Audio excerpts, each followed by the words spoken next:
বৃষ্টিতে দীর্ঘদিন ধরে জলমগ্ন এলাকা। মঙ্গলবার ক্ষুব্ধ এলাকাবাসী স্থানীয় বিধায়কের বাড়ি ঘেরাও করেন। হাওড়ার ডোমজুড়ের তৃণমূল বিধায়ক কল্যাণ ঘোষের বাড়িতে যান সলপ ১ নম্বর গ্রাম পঞ্চায়েতের কালীতলা এলাকার মহিলারা।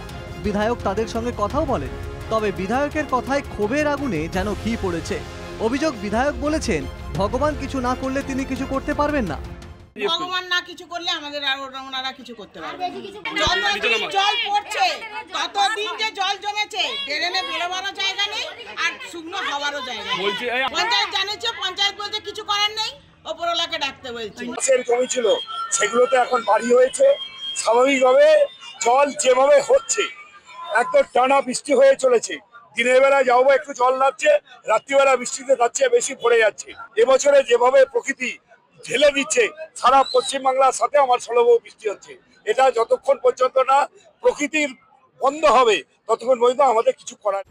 চারিদিকে জল, এই অবস্থাতেই স্কুল যেতে হচ্ছে পড়ুয়াদের। সরব স্থানীয় বিজেপি নেতারা।